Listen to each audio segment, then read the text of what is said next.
Hello, I am अभिषेक। आज हम बात करने वाले हैं नीति आयोग के बारे में।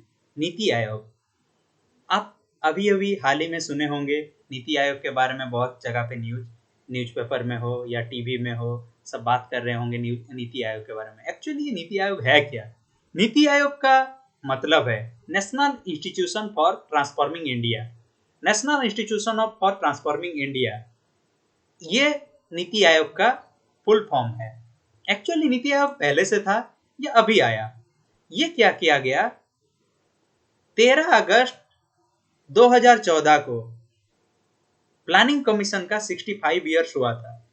उस वक्त prime minister Narendra Modi declare किए कि 1 जनवरी 2015 से प्लानिंग कमीशन का नाम हट के नीति आयोग हो जाएगा।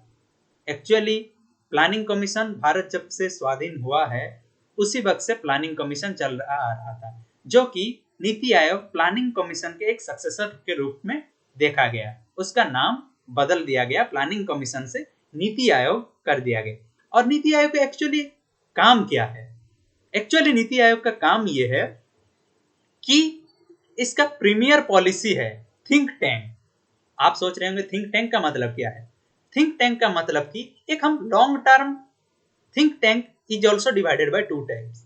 वन है long term policy, second one is the designing statistics. Long term policy मतलब कोई भी स्कीम हो, कोई भी काम हो, कोई भी हमारा प्रोजेक्ट हो, किसी के ऊपर कोई भी स्कीम, गवर्नमेंट स्कीम, प्रोजेक्ट, चाहे कोई हमारा एक विजनरी मिशन हो। जैसे कि एक लॉन्ग टर्म विजन हमारा, जैसे कि भारत को 75 साल होगा 2022 को, तो हम स्वच्छ भारत मिशन को सक्सेस करेंगे। 2024 तक हमारा 5 ट्रिलियन इकोनॉमी बनाएंगे। 2047 जब भारत को 100 साल होगा तब हमारा ये एक विजन के साथ काम किया जाता है, जिससे कि लॉन्ग टर्म पॉलिसी ये नीति आयोग के प्रीमियर पॉलिसी में आता है। दूसरा है कि डिजाइनिंग स्टैटिस्टिक्स हम डिजाइन करेंगे, जैसे कि मंथली, ईयरली हम एक आंकड़ा देंगे कि पहले कुछ डिस्ट्रिक्ट को लेंगे।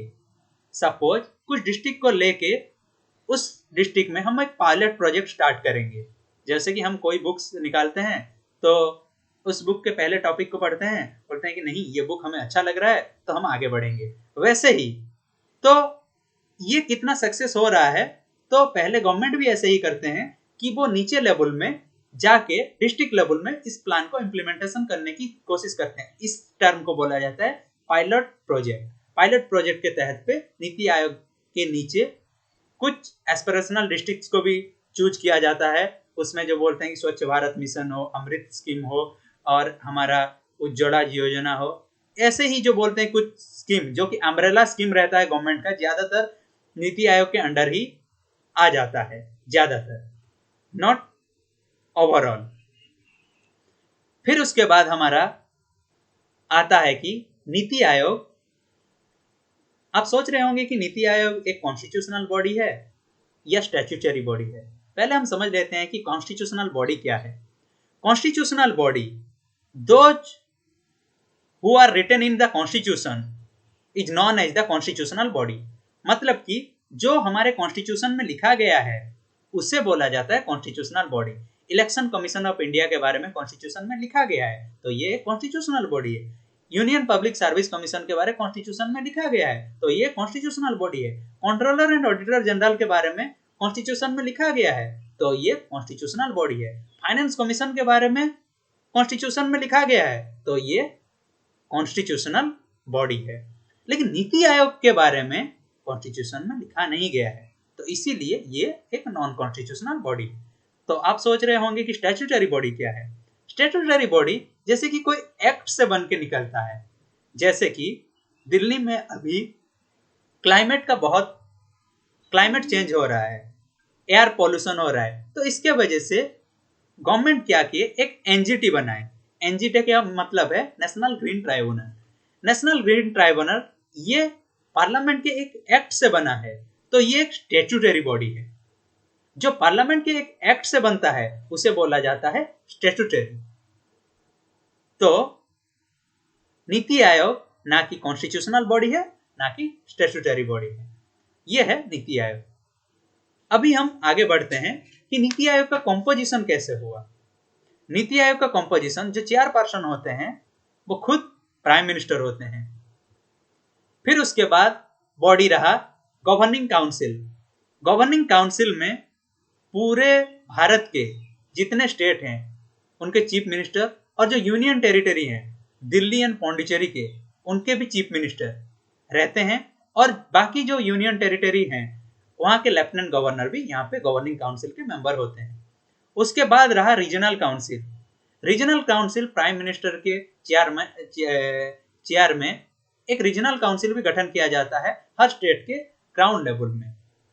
ये एक रीजनल काउंसिल गठन किया जाता है। उसके नीचे काम करता है हमारा एक्सपर्टी ग्रुप, जिसे कि बोला जाता है स्पेशल इन्वेटी।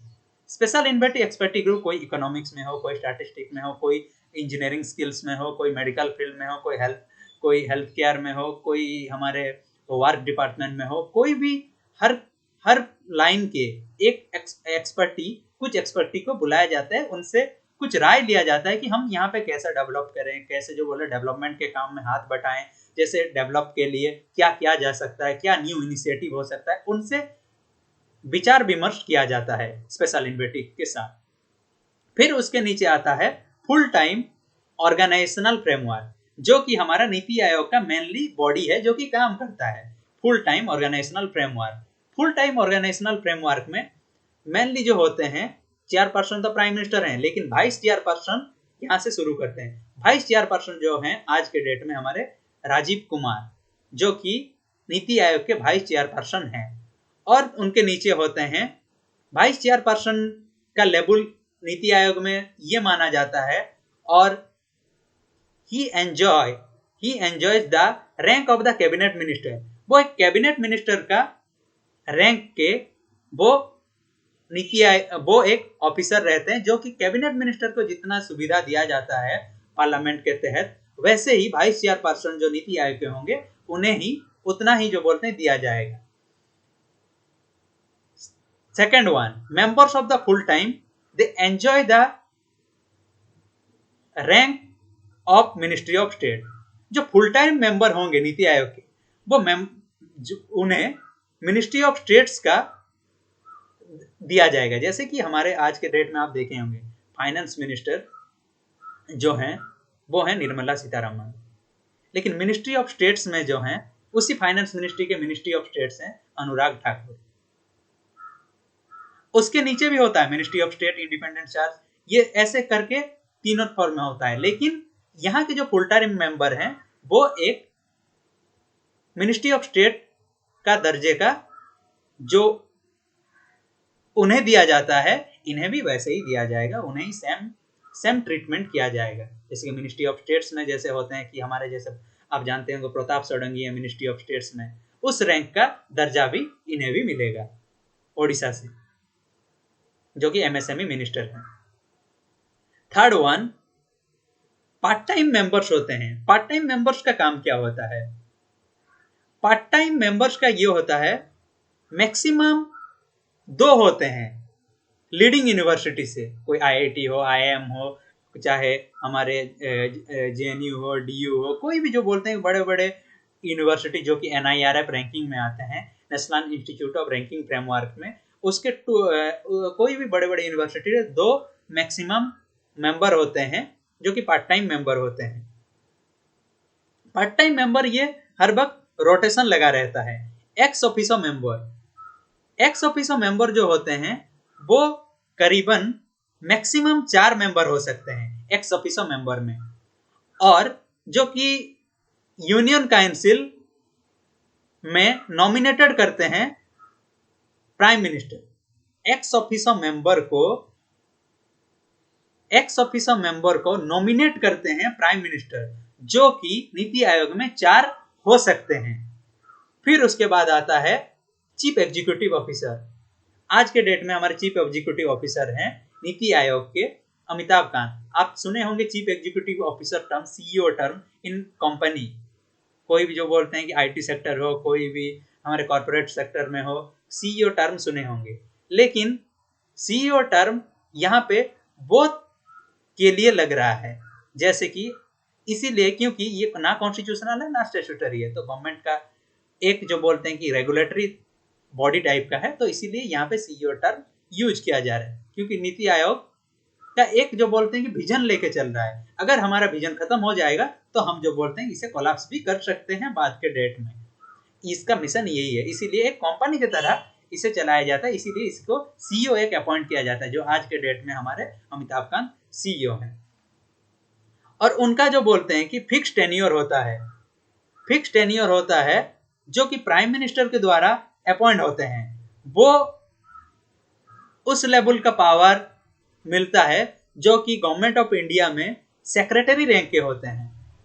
सेक्रेटरी रैंक के मतलब कि सेक्रेटरी के रैंक के मतलब कि गवर्नमेंट ऑफ इंडिया में जैसे कि under secretary, joint secretary, cabinet secretary, इस लेवल का दर्जे में जिनका कि करीबन 25-30 साल का एक्सपीरियंस उस लाइन में होता है, तो उन्हें सेक्रेटरी लेवल का मिलता है, जो कि ज्यादातर हमारे भारत में बहुत इकोनॉमिस्ट भी होते हैं, आईईएस ऑफिसर होते हैं, आईएएस ऑफिसर होते हैं, इन लोगों को माना जाता है कि एक्सपर्टी लेवल में ये लोग काम करेंगे। फिर आता है हमारा सेक्रेटेरिएट। वहां का जो सेक्रेटेरिएट है एज डीम्ड नेसेसरी, जो कि पूरा ये स्ट्रक्चर है हमारा फुल टाइम ऑर्गेनाइजेशनल फ्रेमवर्क का, नीति आयोग का। Thank you very much. और उसके बाद हम और एक पार्ट में नीति आयोग के बारे में डिस्कशन करेंगे।